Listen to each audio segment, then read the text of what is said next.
आमा बुवा भएको बालिकाहरूलाई सम्बन्धित परिवारले पुनर्मिलन गराउँछौँ र केही बालिकाहरूको चाहिँ बाबुआमा नभएको वा थाहा नभएको भन्ने कुरा छ। उहाँहरूलाई चाहिँ हामीले दीर्घकालीन सङ्कटलाई व्यवस्थापन गर्छौँ। एउटा कुरो चाहिँ महत्त्वपूर्ण कुरा के हो भने हामीले अनुगमन गइसकेपछि सञ्चालकले जुन किसिमको झुटो विवरण दिएको प्रमाणित भयो, उहाँले नै गर्नुभयो। पत्रकारज्यूहरू, अरू छरछिमेकहरू या सम्बन्धित निकायका मान्छेहरू गएर जुन त्यो बाल गृहमा चाहिँ सञ्चालिकाको अन्तर्वार्तादेखि लिएर उहाँसँगको कुराकानी, रकम फिर्ता, चन्दा फिर्ताका कुराहरू, चन्दा उठाएका कुराहरू, सारा कुरा यस्तो देखिँदाखेरि एउटा चाहिँ ती बालिकाहरूको चाहिँ त्यहाँ मानसिक शारीरिक के अरे मानसिक र सामाजिक रूपमा नै उहाँहरूको चाहिँ सुरक्षित रूपले महसुस गर्ने अवस्था नदेखिएको। अरू बालिकाहरू पनि त्यसरी चाहिँ त्यहाँ रहन्छन् या त्यो प्रयोग हुन्छन् बाल अधिकार संरक्षण गर्ने नाममा भन्ने भएको हुनाले अब बालिका त्यो केही बोल्न सक्ने भन्न सक्ने बालिकाहरूलाई पनि हामीले काउन्सिलिङ गरेर त्यो कुराहरू पनि फाइन्ड आउट गर्नुपर्ने हुन्छ।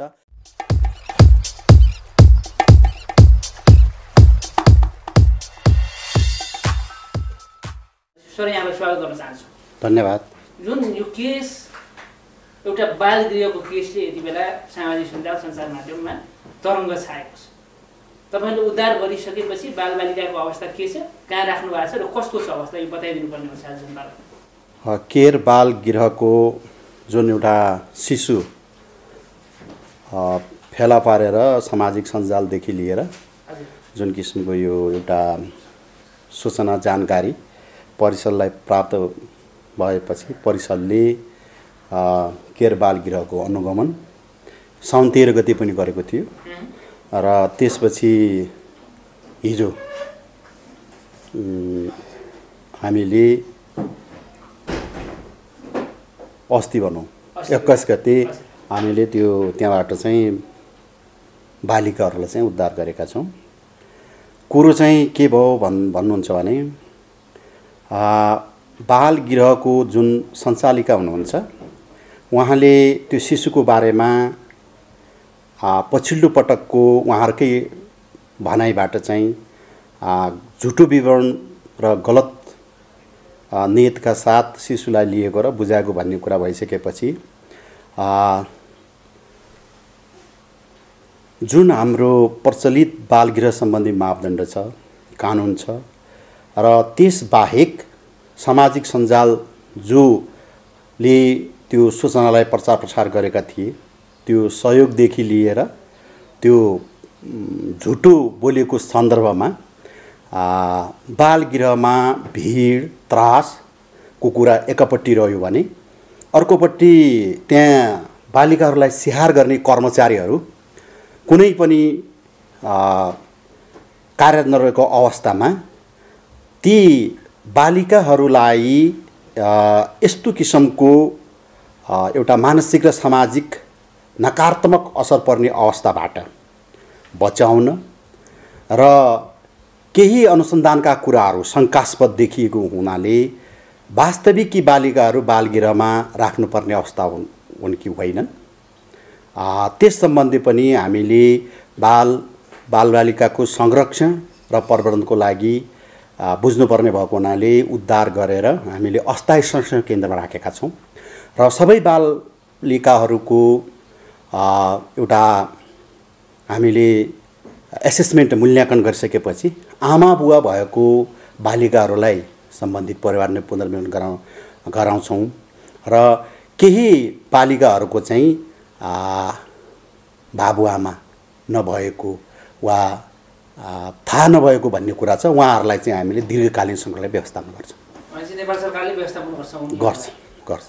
तर तपाईँहरूलाई के आरोप पनि लागेको छ भन्दाखेरि जब त्यहाँबाट तपाईँले बालबालिकाको रेस्क्यु गर्नुभयो एकदमै क्रूर शैलीमा अपहरण शैलीमा चाहिँ त्यहाँबाट बालबालिका निकालियो, यो चाहिँ पारा ठिक भएन भनेर सामाजिक सञ्जालतिर धेरैले विश्लेषण गरिरहेको छ। किन त्यसो गर्नुभयो तपाईँहरूले? त्यो नानीहरू एकदमै चिच्याएका छन्, रोएका छन्, उनीहरूको त्यो मस्तिष्कमा बाल मस्तिष्कमा असर परेन त्यसले? एउटा कुरा हामीले कुनै पनि बालबालिकासँग प्रत्यक्ष काम गर्दाखेरि बालमैत्री व्यवहार आचरण अपनाउँदै पनि उद्धार गर्नुपर्ने अवस्था आउँछ र बालबालिकाहरूलाई सम्झाउँदा बुझाउँदाखेरि उहाँहरूले बुझ्नु सक्नु भएन भने त्यो बेलामा उहाँहरूकै हकितको लागि हामीले चाहिँ त्यो कदम चाल्नुपर्ने अवस्था सिर्जना हुन्छ र त्यसमा सचेत रहँदै पनि केही बालिकाहरूले त्यसमा असजिलो महसुस गरेको वा उहाँलाई पहिलेदेखि त्यस्तो किसिमको त्यहाँबाट चाहिँ केही यस्तो गर्नुपर्छ भन्ने कुराको पनि सिकाएको हुनसक्छ। किनभने हाम्रो परिषदले पटक पटक यस्ता कुराहरू उद्धार गर्दाखेरि अप्ठ्यारो सिर्जना गर्ने कुराहरू पनि हुन्छन् हैन। त्यसको बावजुद पनि अब हामीले केही छिन बालमैत्री पूर्ण ढङ्गमा हामीले उद्धार गर्न सक्नु पर्थ्यो, तर त्यसो नभइकन केही चाहिँ बालिकाहरूलाई चाहिँ असहज के अरे त्यो बेलामा हुँदाखेरि उहाँहरूले त्यस्तो किसिमको चाहिँ तपाईँले भने जस्तै कुराहरू भएको देखिन्छ। केही अलिकता के भन्छ अशान्त भयो जस्तो अवस्था देखिन्छ। अमानवीय तरिकाको देखियो नि त त्यहाँनिर हामीले यस्तो कुरा हो। उहाँहरूकै हकितको लागि कुरा गर्दाखेरि हामीले उहाँहरूलाई पीडा दुख र अरू कुराहरू चाहिँ नोक्सान नहुने किसिमले हामीले उहाँलाई चाहिँ सजगताका साथ सतर्कताका साथ उद्धार गर्ने हो। तर उहाँले बालिकाहरूले रोयो कराउँदैमा चाहिँ सबै कुराहरू चाहिँ अराजकता भयो, सारा कुरा सक्यो भन्ने कुरा होइन। तर बालमैत्री कुराहरू चाहिँ भयो भने प्रवेश गर्दाखेरि अलिकति शान्त तरिकाले होइन, प्रहरी नगएर अरू कोही मान्छेहरू गएर चाहिँ सुटुक्कै त्यहाँनिर सम्झाइ बुझाइ गरेर ल्याउनु पनि सकिन्थ्यो होला होइन र। त्यहाँनिर चाहिँ प्रहरी गएर अलिकति हुल्लङ्गे पारामा धेरै मिडियाहरू प्रहरीहरू कुदेको त्यहाँ चिच्याएको देख्दाखेरि कसको मन रुँदैन होला सर त्यो भिडियो हेर्दाखेरि भन्नुहोस् त तपाईँ। होइन, कुरा एउटा यस्तो हामीले यो केसकै सन्दर्भमा करिब 2 पटक हामीले अनुगमन गरेका छौँ। अनुगमन गर्दाखेरिका कुराहरू पनि हेरेका छौँ र बालबालिकाहरूसँग हामीले अब त्यो किसिमको जानकारी पनि गराएका छौँ होइन। तर अब उद्धार गर्ने बेलामा प्रहरीको पनि एउटा चाहिँ सुरक्षा निकायको पनि त्यहाँ आवश्यकता रहन्छ। उहाँहरू पनि त्यो बेलामा हुनु जरुरी हुन्छ होइन। र अन्य पनि अब सरोकारवालाहरू पनि गएको बेलामा चाहिँ अब हामी उद्धार गर्छौँ तपाईँहरू भागेर जानुहोस् यस्तो भन्ने कुरा हुँदैन। तैपनि तपाईँले भनेको कुरामा हामीले प्रयास गऱ्यौँ बालिकाहरूसँग। अब यतातिर चाहिँ कुरो चाहिँ यस्तो यस्तो सिर्जना भएको छ, अवस्था यस्तो भएको छ, तपाईँहरूले देख्नु भएको छ होइन। यहाँ चाहिँ हो हल्ला, तपाईँहरूलाई पनि पटक पटक यहाँ चाहिँ के भन्छ सुरक्षाको अनुभूति छैनन्। यी कुराहरूबाट तपाईँहरूले चाहिँ भोलि तपाईँहरूको भविष्य सुनिश्चितको लागि पनि हामी आएर तपाईँहरूकै हितमा काम गर्ने हो भन्दै पनि उहाँहरूले अब एकैपटक चाहिँ त्यो विश्वास गरिहाल्ने अवस्था नभएको र अब त्यो केही कुराहरू चाहिँ त्यो गर्दाखेरि अब हामीले उद्धार गर्ने बेलामा सजगता अप्नाउँदै पनि केही कमी कमजोरीहरू चाहिँ हुन सक्छन् होइन। त्यसलाई सुधार गर्दै जाने कुरा पनि हो र त्यसलाई हामीले चाहिँ अब यो साह्रै चाहिँ अब त्यो अन्य शब्दहरू तपाईँले भने जस्तै ती शब्दहरू त्यति चाहिँ नभनिदिँदा हुन्थ्यो कि अलिकति बालमैत्री ढङ्गले भएन भन्ने कुरा चाहिँ हो, ठिक हो होइन। ती कुराहरू चाहिँ छन्। हजुर, जस्तो अब अहिले पछिल्लो अवस्था बालबालिका कसरी रहेका छन् र तपाईँको अनुसन्धानले प्रहरीले एकतर्फी अनुसन्धान गरिरहेको हुनसक्छ। कतिजना बालबालिकाको बाबुआमा भेटिएको छ र उहाँहरूको मानसिक स्थिति के छ अहिले? हामीले प्रारम्भिक रूपमा हेर्दाखेरि 5 जना बालिकाहरूको आमा बुवा भएको अवस्था देखिएको छ। 2 जना बालिकाको चाहिँ 2टै आमा बुवा नभएको अवस्था देखिएको छ। 4 जना बालिकाहरूको चाहिँ बाबु र आमा चाहिँ थाहा नभएको भन्ने कुरा छ होइन। त्यसो हुँदाखेरि अब हामीले समग्रमा हेर्दाखेरि त्यो अनुसन्धान गर्दाखेरि थाहा नभएकोहरूको पनि आमा बुवा चाहिँ भेटिएनन्, फाइन्ड आउट भएनन्, पत्ता लगाउन सकिएन भने 6 जना बालिकाहरूलाई चाहिँ हामीले दीर्घकालीन संरक्षणको लागि व्यवस्थापन गर्नुपर्ने हुन्छ होइन। र 5 जना बालिकाहरूको परिवारको अवस्था पनि मूल्याङ्कन गरेर उहाँहरूको पालन पोषण शिक्षा स्वास्थ्यको निरन्तरता हुन सक्ने अवस्था छ भने हामी परिवारमा पुनर्मिलन गर्छौँ। तर यदि निरन्तरता हुने अवस्था परिवारको सदस्यहरूबाट छैन भने उहाँहरूको भविष्यको लागि पनि हामी अर्को बालगृह बनाऊ या सँगसँगै उहाँहरूको पनि निरन्तरता दिन्छौँ। भनेपछि सम्पूर्ण उद्धार गरेको बालिकाको पढाइ लेखाइ शिक्षा दीक्षा सबै कुराको ग्यारेन्टी सरकारले, नेपाल सरकारले गर्दछ हो, त्यो गर्नुपर्छ। अब बालबालिका सम्बन्धी ऐनमा भएको व्यवस्था अनुसार बालगृहमा आउने बालबालिकाहरू 2 किसिमले मात्र त्यहाँ आउनुपर्ने हुन्छ। हेर्नुहोस्, एउटा बाल कल्याण अधिकारीले वैकल्पिक हेरचाह अन्तर्गत व्यवस्था गर्ने क्रममा सिफारिस गरिरहेको बालबालिका, एउटा तत्काल संरक्षणको लागि नेपाल सरकारले चाहिँ संरक्षण व्यवस्थापन गर्न उपयुक्त ठानेका बालबालिका बालगृहमा आउनुपर्ने हुन्छ।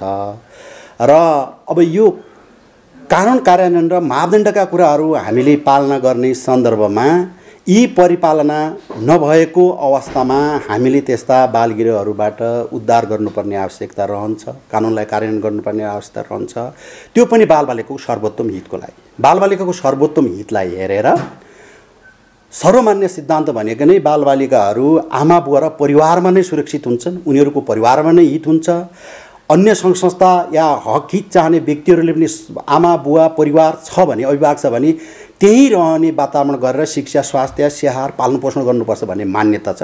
त्यही मान्यतालाई हामीले आत्मसात गर्नुपर्ने अवस्था रहन्छ एकातिर भने। अब यो आइसकेका बालबालिकाहरूको अवस्था हामीले यो उहाँहरूको मात्रै होइन कि योभन्दा अगाडिको पनि अवस्थाहरू हेर आमा बुवा छ भन्दैमा भोलि शिक्षा, पालनपोषण, स्याहारको कुरामा घर परिवारको चाहिँ नाजुक अवस्था रहेछ आमा बुवाको भने त्यस्तो बेलामा चाहिँ पठाउने कुरा रहँदैन।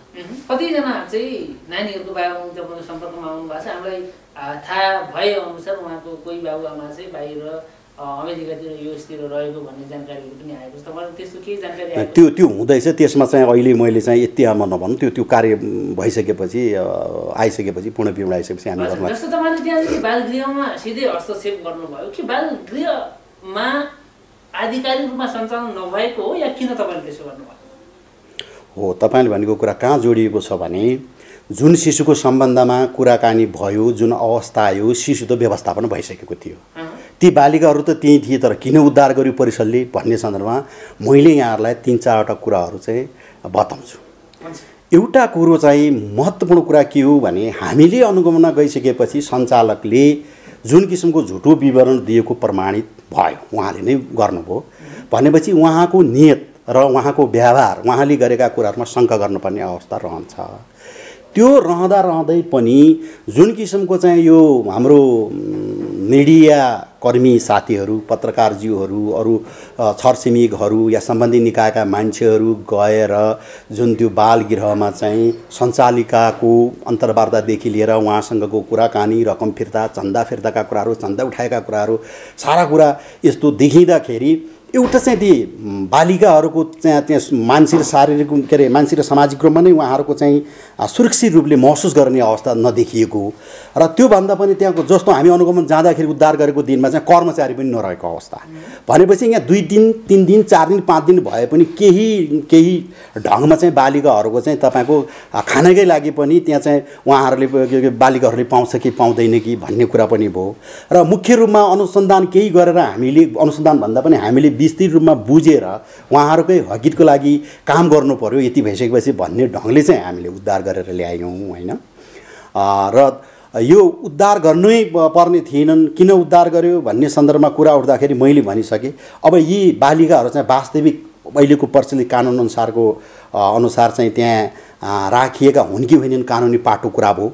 त्यसपछि त्यहाँ ती सञ्चालिकाले त्योभन्दा पहिले पनि ती बालबालिकाको लागि केही सङ्घ संस्थाहरूले चाहिँ यो सहयोग गरेको थियो, सहयोग दिएको थियो भन्ने कुरा पनि आयो। केही कुराहरू चाहिँ अब यो प्रमाणित नभएको कुरा भन्नुहोस्, त्यो सुनिएका कुरा भनिएको कुरामा चाहिँ बालिकाहरूलाई पनि उहाँले जसरी यो बालकलाई चाहिँ एउटा देखाएर चाहिँ बालगृहलाई सञ्चालन गर्ने एउटा चाहिँ उहाँहरूको जुन सोच बनाउनु भयो त्यही सोचका साथ अरू बालिकाहरू पनि त्यसरी चाहिँ त्यहाँ रहन्छन् या त्यो प्रयोग हुन्छन् बाल अधिकार संरक्षण गर्ने नाममा भन्ने भएको हुनाले अब बालिका त्यो केही बोल्न सक्ने भन्न सक्ने बालिकाहरूलाई पनि हामीले काउन्सिलिङ गरेर त्यो कुराहरू पनि फाइन्ड आउट गर्नुपर्ने हुन्छ।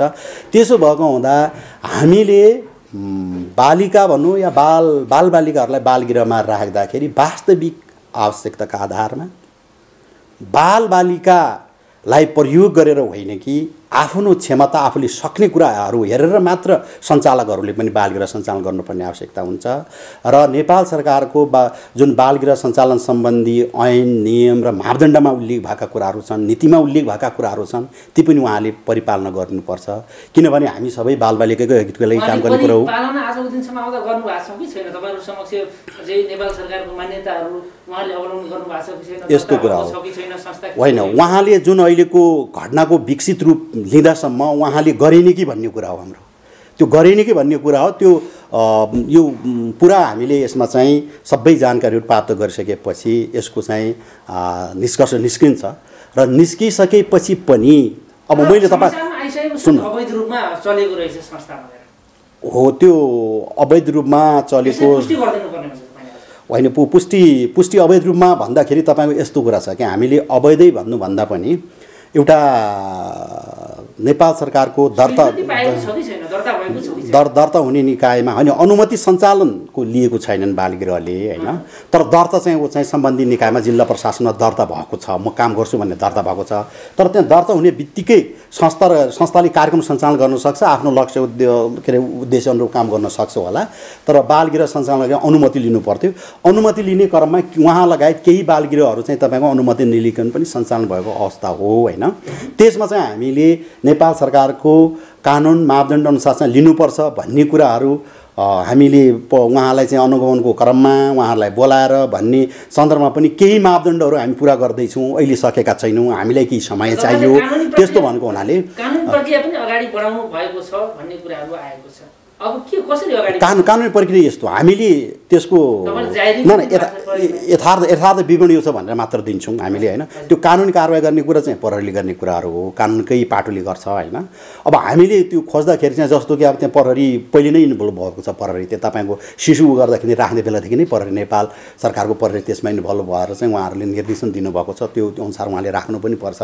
तर हामीले के हो भने त्यो बालगृहको यथार्थ अवस्था के थियो होइन, त्यो अवस्थामा देखेको बुझेको प्राप्त प्रमाणहरू र बालबालिकाका अब हामीले त्यो जुन व्यक्तिगत विवरण छ त्यो पनि हामीले चाहिँ के भन्छ हेरेर ती कुराहरू गरिसकेपछि हामीले यथार्थ विवरण दिने हो। उहाँले कानुनको चाहिँ कतिको काम गरेको छ या सजाय पाउनुहुन्छ पाउनुहुन्न या उहाँले चाहिँ त्यो अनुसार गरेको छ कि छैन भन्ने कुरा त्यो कानुनको कुरा हो।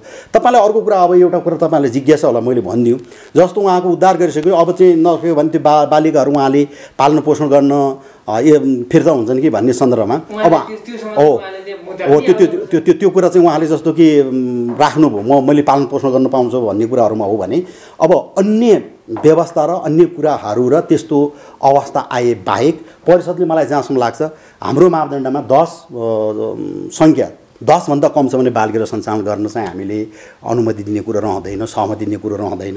अब 5 जनाका त हामीले भन्यो त्यो आमा बुवा भएका छन्, तर आमा बुवा भएका पनि अहिलेको कानुनले चाहिँ अब यो आइसकेको हुनाले यसलाई चाहिँ हामीले कसरी उहाँलाई चाहिँ सुरक्षित राख्ने या यसलाई चाहिँ व्यवस्थापन गर्ने मिलाउने भन्ने कुरा मात्र हो होइन। तर आमा बुवा भएका बालबालिकाहरू चाहिँ बालगृहमा राख्नु बालबालिका विरुद्धको हिंसा हुन्छ, कानुन विरुद्ध काम कार्य हुने भएको हुनाले 6 जनाको लागि मात्र उहाँले चाहिँ त्यो बालगृह बालिकाहरू लगेर चाहिँ मलाई लाग्छ त्यो कन्टिन्यू गर्न सक्ने अवस्था रहँदैन। भनेपछि उहाँले फिर्ता पर्ने अवस्था छैन, जुनसुकै निकायमा गए पनि केसै लडे पनि अदालतै गए पनि अरूको मैले भने अरू अदालतले कानुनले गर्ने कुरा उहाँको जुन किसिमको सबैले चाहिँ आफ्नो चाहिँ तपाईँको हक अधिकारको कुरा सबैलाई छ नि त, त्यो कुरामा चाहिँ हामीले त्यो कसले के ठान्छ मैले भने अन्यथा अरू निकायबाट या अन्य अवस्थाबाट अन्य प्रमाणहरू जुटाएर त्यो कुराहरू चाहिँ उहाँले गर्न सक्नु अलग कुरा हो। तर बालगृह सञ्चालनको हिसाबले चाहिँ मैले भने 5 जना बालिकाहरू आमा बुवा भएका छन्।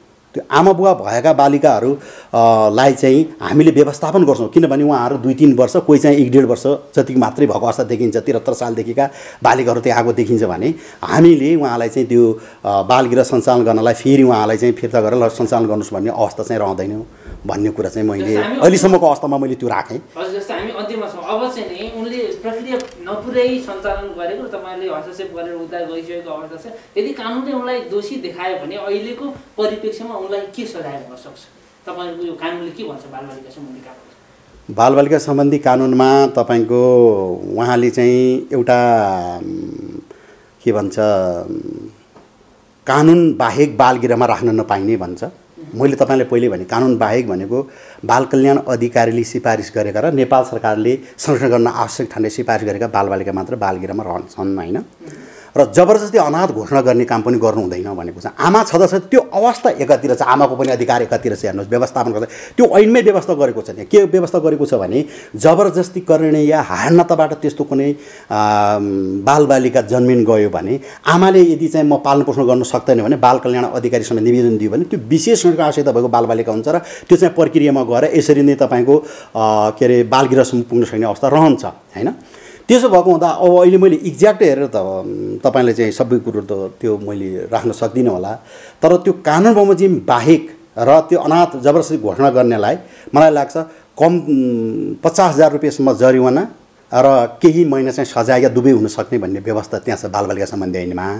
अब देवानी संहितामा पनि यो सम्बन्धमा केही कुराहरू झुटो बोलेका अन्य कुराहरू पनि हाम्रो अरू कानुनले पनि यसमा चाहिँ तपाईँको कुराहरू हेर्छ होइन। त्यसो भएको हुनाले यो चाहिँ अब एउटै कुराहरू भन्दा पनि यसमा 2-3वटा किसिमका कुराहरू चाहिँ आउँछन् होइन। अनुसन्धानको घेरामा भनेको उहाँलाई चाहिँ अनुसन्धानको घेरामा लिएर चाहिँ हामीले अब उहाँले जानेर बुझेर कुराहरू गर्यो या गरेन, तर कानुनको चाहिँ म अज्ञानता छ भन्ने कुरा कसैलाई क्षम्य हुँदैन भन्छ। तैपनि अब उहाँको सोच र नियतका कुराहरू राम्रो किसिमले ढङ्गले बुझ्नुपर्ने हुन्छ। जस्तो त्यो शिशुलाई चाहिँ उहाँले चाहिँ त्यो गर्दाखेरि गलत नियत देखिन्छ उहाँको। त्यो गलत नियत अहिले मात्रै हो कि त्योभन्दा अगाडि पनि बालबालिकाप्रति उहाँले गलत नियत गरेर हिँड्नु भएको छ भन्ने कुरा पनि त्यो अनुसन्धानको क्रममा होला होइन। जस्तो तपाईँहरूले त्यहाँनिर अनुमान गर्दाखेरि झुटो प्रमाणहरू पेश गर्नुभयो भनेर भनिराख्नु भएको छ। त्यो शिशुलाई चाहिँ त्यो नौटङ्की मञ्चन गरिराख्दाखेरि केका लागि गरिएको देखियो? हो त्यो आर्थिक लाभको लागि, त्यो छिट्टै आर्थिक लाभको लागि उहाँले गरेको देखिन्छ। हो उहाँ चाहिँ आर्थिक लाभको लागि उहाँले, किनभने उहाँले हो आमाले त दिइसक्यो नि, उहाँले ढुक्क राख्यो हुन्थ्यो नि त। उहाँले चाहिँ तपाईँको चाहिँ मैले बेवारिस फेला पारेँ भनेर कार्टुनमा राखेर चाहिँ एउटा चौरमा राखेर आफ्नै ती नानीहरू त्यहाँ बैसकलाई गरेर अनि चाहिँ मिडिया बोलाएर सारा गरेर गर्नुपर्ने आवश्यकता थिएन क्या। उहाँको के भयो भने अब हामीले यो हाम्रो सोचको कुरा किन त्यस्तो गर्नु उहाँले उस्कायो त भन्दाखेरि अब यहाँ खर्च मेरो सञ्चालन गर्न पनि गाह्रो छ। एउटा यसरी एउटा शिशु पाइएको छ ल्याएको छु, अब यसलाई देखाएर सहयोगदाताहरूले चाहिँ अलिकति दियो भने ती बालबालिकाको हकहित र आफूले बालबालिका सञ्चालन गरौँ भन्ने हिसाबले उहाँले त्यो गर्नुभएको कुरा हो। तर बालबालिकालाई त्यसरी देखाएर के भन्छ बालबालिका प्रयोग गरेर बालबालिकालाई चाहिँ तपाईँको त्यहाँ राख्ने वातावरण गर्नु र आर्थिक लाभ अन्य कुराका लाभहरू लिनु भनेको कानुन विरुद्ध हुन्छ।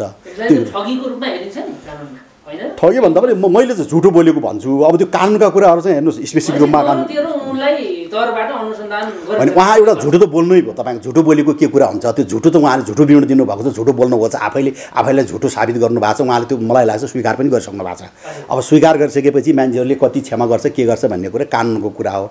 त्यो अब यो जुन प्रक्रिया प्रोसेसमा गएको छ ती कुराहरू चाहिँ एउटा पाटो भयो। अब यी बालिकाको सन्दर्भमा मैले स्पष्ट तपाईँहरूलाई 4-5वटा कारण बताएँ कि बालिकालाई हामीले उद्धार गर्नु किन गर्यौँ भन्ने कुरामा यो किसिमले गर्नु भन्ने कुरा राखेँ र लगभग हाम्रो जानकारी अहिलेसम्म भएका तथ्याङ्क र हाम्रो अनुगमन र अनुगमनमा गएका टोली साथीहरूको चाहिँ वास्तवमा बुझ्दाखेरि कुरा यही हो। तपाईँलाई अन्तिम प्रश्न, जस्तो जति पनि बेसाएर छन् बालबालिका तिनलाई जसरी बालबालिका यो राष्ट्रिय बालअधिकार परिषदले व्यवस्थापन गर्नुपर्ने हो, नेपाल सरकारले जसरी खोज तलास गर्नुपर्ने हो, त्यसमा तपाईँहरू चुक्नु भएको छ भन्ने कुराहरू आएको छ नि। त्यसकै परिणामस्वरूप अहिले यो बालगृहलाई लिन सकिन्छ भनेर भनिएको छ। यो कतिको सहमत हुनुहुन्छ तपाईँ? होइन, चुकेको भन्ने कुरा मिल्दैन। सरकार चुक्दैन पनि, तर अपर्याप्त त हुन्छ, त्यो सही कुरा। तपाईँ भएका कानुनका व्यवस्थाहरू कार्यान्वयन गर्न हामी अपर्याप्त हुन्छ। तपाईँले अहिले मैले यहाँ चाहिँ कुरा राख्दाखेरि बालबालिका सम्बन्धी ऐनले बालबालिकाको हक अधिकार हरेक किसिमको सुनिश्चित गर्ने कुरा, संविधान बालबालिका सम्बन्धी ऐनमा अधिकारका कुरा र संयन्त्रका कुरा गर्दाखेरि स्थानीय तह, स्थानीय बाल अधिकार समिति, बाल कल्याण अधिकारी, प्रदेश बाल अधिकार समिति, राष्ट्रिय बाल अधिकार परिषद र मन्त्रालय, महिला बाल ज्येष्ठ नागरिक मन्त्रालय, सामाजिक विकास मन्त्रालय तमाम छन्। तर हाम्रो यो राष्ट्रिय बाल अधिकार परिषदको भूमिकाको रूपमा हेर्दाखेरि यो सबै किसिमका विशेष संरक्षण भएका बालबालिकाहरूको हक हितको संरक्षण, सम्मान, परिवर्तन, परिपूर्ति गर्नेमा हामीले हरेक ठाउँमा चाहिँ तपाईँको चाहिँ त्यसको लागि चाहिँ अगाडि बढ्ने कुरा छँदैछ। र न्यायिक समितिले यसमा चाहिँ सबै कुराहरू हेर्ने कुरा भनेको अहिलेको बाल अधिकार उल्लङ्घनको कुरा हेर्ने भनेको व्यवस्था कानुनमा भएको छ।